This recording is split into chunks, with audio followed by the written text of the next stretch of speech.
السلام عليكم ورحمة الله وبركاته جمعة وناكسن كسو دوادا موقال غار او ان صور غابن اما هردع بريفيو ان idin kasinayo waraysi aan aaminsanahay inuu yahay mid kamid ah waraysiyadii ugu xiisaha badnaa ee aan muddo dheer qabto. waxaan waraysigan la fariistay Cabdirasaaq Xasan oo ah nin aqoon iyo waayaragnimo u leh guud ahaan siyaasadda Soomaaliya. ma rabo inaan ku dheeraado Cabdirasaaq aqoontiisa iyo waayaragnimadiisa. waxaan doonayaa inaad aragtidaada ka qaadato oo aanan anigu waxba ku sawirin aragtida siyaasadeed ama aragtiyaha siyaasadeed ee uu waraysiga ama Cabdirasaaq qabo. waraysiga aniga iyo Cabdirasaaq waxaanu kaga sheekaysanay siyaasadda iyo dawlad dhiska Soomaaliya, halka aynu ka nimid, halka aynu maanta joogno iyo halka aynu gaari karno ama gaari doono. waxaanu ka wada hadalnay dhaqanka siyaasadeed ee Soomaaliya iyo waxa uu Cabdirasaaq ku tilmaamo siyaasadda caloosha. isagoo dabcan aragtida ka soo amaahanaya aqoonyahan kale.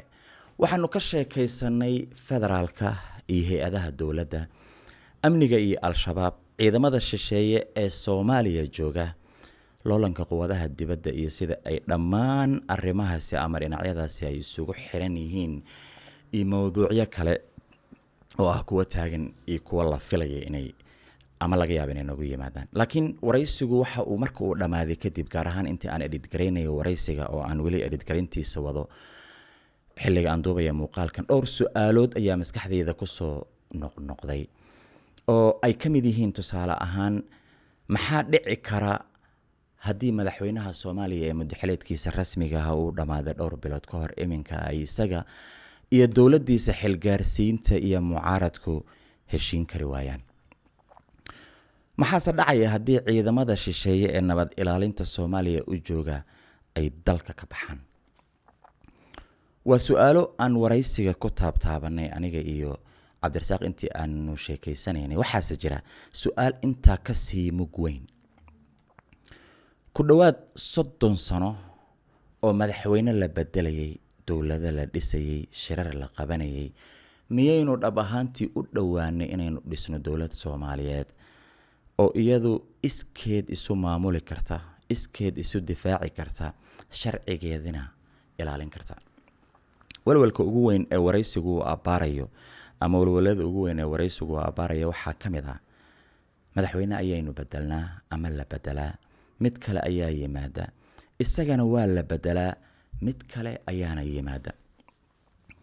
haddii 30 sano oo kale sidaasi lagu sii jiro iyadoo aan tallaabo muuqata loo qaadan hirgelinta dawladnimo dhab ah, soo macnaheedu ma aha in qaarkeen 30 sano kadib ay haddana ka nixi doonaan marka lagu yiraahdo ciidamadii idin ilaalinayay dalka waa ay ka baxayaan, hay-adihii idin taakuleynayay waa ay ka guurayaan dalka iyo waxyaabo lamid ah.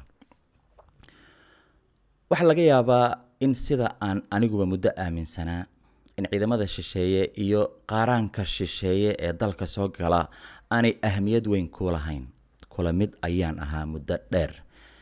laakiin qabsashadii al-shabaab ee tuulada la yiraahdo Teedaan, waa tuulo ku taala gobolka Hiiraan oo ahayd bartii uu ka bilowday dagaalkii al-shabaab iyo macawisleyda, tuulo ku suntanayd halgankii macawisleyda iyo ciidamadii Soomaaliyeed ee nafhurka sameeyay, Ilaahay u naxariistay intii dhimatay, inta dhaawacana u boogadhaya. qabsashada al-shabaab ee tuulada waxa ay runtii wax weyn ka bedeshay sida aan u arko ahmiyadda ama muhiimadda ay leeyihiin ciidamada shisheeye ee nabad ilaalinta u jooga qaybo ka mid ah Soomaaliya. Teedaan waxaan tagay sanadkii hore. dadka deegaanka oo xor ah ayaan la fariistay oo la shaaxay, la sheekaystay, kubad la ciyaaray dhalinta oo la dhaanteeyay. marka aad Teedaan joogto, nalka beledweyne waad arki kartaa habeenkii.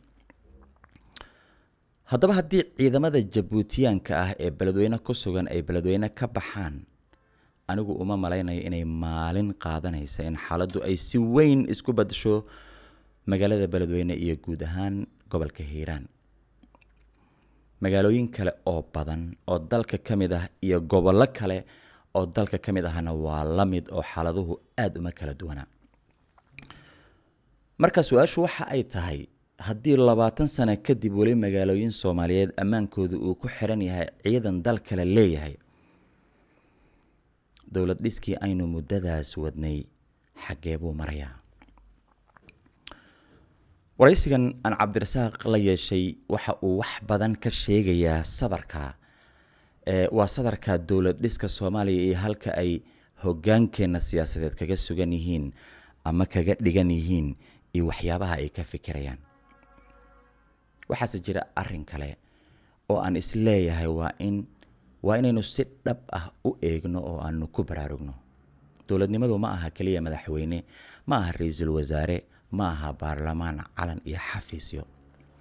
dowladnimadu waa xeerar iyo hay'ado la ixtiraamo xitaa marka ay natiijadoodu aanay adiga kuu danaynayn ama ay si toos ah kaaga soo horjeedo. aan hal tusaale ka muujiyo sadarka iyo ararta. waxaanu marqaati ka ahayn xildhibaan, waa xildhibaan mudane baarlamaan oo xasaanad leh oo maalin cad iyadoo ay qoraxdu soo jeedo oo nalal ku daaran yihiin isagoo gurigiisa jooga xilkiisii qof kale loo dhaariyay. madaxda qaranka ayaa tallaabada kal iyo laab ku hambalyeysay. ninkii booska loo dhaariyay xildhibaano kale ayaa iyagoo qoslaya cod siiyey. guddoomiye ayaa loo doortay. madaxtooyadana waa ay soo dhaweysay. ilid iyo horweyn siyaasadeed ayaa la xafladeeyay. warbaahinta ayaa bari iyo bogox baahaysa arrintaa iyadoonan iska baandhayn. waa halkii odayga uu ka dhihi jiray war ma anigaa waalan mise cadan baa laga heesayaa. bal qof iyo siyaasad maalintaas jirta dhinac iska dhig oo iska daa. maxaa ugu yaraan falkaas ka dhalan kara haddii aad isweydiiso? waxaa ka dhalanaya in dowladda xigta ay tallaabo taa la mid ah samayn karto, dabadeedna lagu yidhaahdo horay ayay u dhici jirtay oo hadda inooguma horeyso. dhaqan siyaasadeed la mid ah kuwo badan oo aanu maanta aqbalnay ama qaayibnay ayay tallaabadaasi isku bedeli doontaa. waana halkaas meesha ay sartii horey u quruntay kasii qurmayso. wax maanta loo sameeyo qof aad siyaasad ahaan ka soo horjeedo ama qof aad iska soo horjeedaan ama kuraas kale oo aad doonaysa inaad ku xalaashato ayaa berri adiga lagugu sameyn karaa. aragtidayda wixii hadda ka dambeeya xildhibaanada mustaqbalka ee Soomaaliyeed xasaanadoodu damaanad ma leh, waana ay soo bixi doontaa oo waanu arki doonaa haddii moodna daayo. iska daa shacab qaylinaya, shacab barabaxaya, iska daa guryo la xaaqayo, xuquuq iska daa soo qaadqaadida waxa loogu yeeray doorasho qof iyo cod ah oo aan nooceeda horey ifka loogu arag oo dhan kasta dalka ka socota. wax dowladnimo loogu yeeri karo oo mustaqbal leh oo Soomaaliya ka jirta qofkii ka fakarayo samir. qofkii indhaha istiraya ama indhabeelay oo isku dayay inuu dowladnimada aynu maanta haysano difaaco, ma huba in qalbigiisa, afkiisa ama qalinkiisu ay iswaafaqsan yihiin. waxaan rabaa inaan muuqaalkan kusoo gabagabeeyo sheeko dhowr sano ka hor aniga iyo nin oday ah oo professor ah oo runtii aad Soomaaliya looga qadariyay nagu dhex martay magaalada Muqdisho. waxaan fursad u wada helnay inaynu ka sheekaysano dowlad dhiska Soomaaliya iyo rajada laga qabi karo mustaqbalka fog iyo midka dhow labadaba. wuxuu professorku xaaladda Soomaaliya iigu misaalay gaari khariban oo loo dhiibay darawal aan farsamo yaqaan ahayn oo aan gaariga hagaajin karin oo meelaha ka bowsaday in steering la qabto, sheelaraha la riixo, geerkana hadba dhinac loo gujiyo.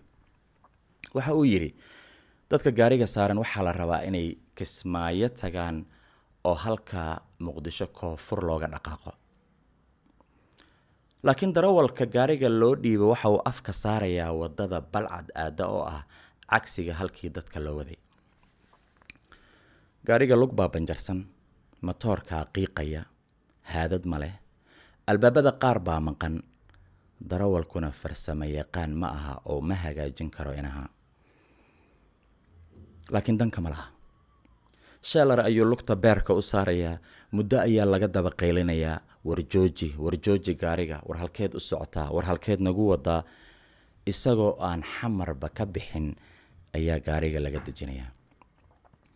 dadkii baa soo daadanaya, doodaa la gelayaa oo waa la wada buuqayaa darawal kale ayaa gaariga loo dhiibayaa oo loogu ducaynayaa dadkii dib ayay u fuulayaan laakiin ninka cusub isagoo dhagaha istiraya ayuu isna saarayaa cagta isla wadadii nuxnux baa bilaabanaysa qaar baa soo jeedinaya malaha wado kale oo laga weecda ayaa jirtay ay iska daayeen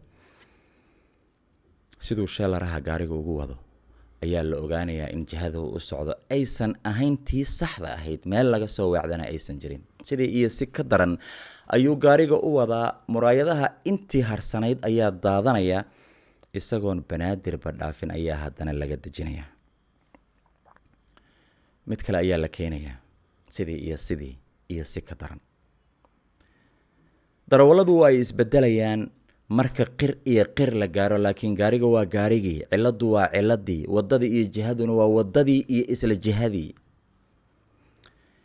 misaalka waligay maskaxdeeda kama goyn sababtoo ah waxaan isleeyahay waa suurayn aad ugu dhow halka uu dowlad dhiskeena ama halka uu dowlad dhiska Soomaaliya marayo waxaanu mar walba bedelnaa darawalka laakiin intee jeer ayaynu isweydiinaa gaarigu ma shaqeynaya oo ma wanaagsan yahay oo ma lagu dhaqaaqi karaa wadadu ma saxba nidaamka aynu ku soconno ma ina geyn karaa meesha aynu rabno ma yihi dadka xiiseeya sheegidda sababtoo ah inta aanay sheegiddaasi qof kala saameyn qofka ugu horeeya ee ay saameynayso waa aniga lafteyda laakiin waxaan isleeyahay mararka qaarkood waa muhiim in aynu isweydiino su'aalaha adag malaha waxaa suurtagal ah in su'aalahaasi qof ama laba ay hurdada ka toosiyaan dabcan ma doonayo in aan waraysigan idinka dilo oo aan waraysiga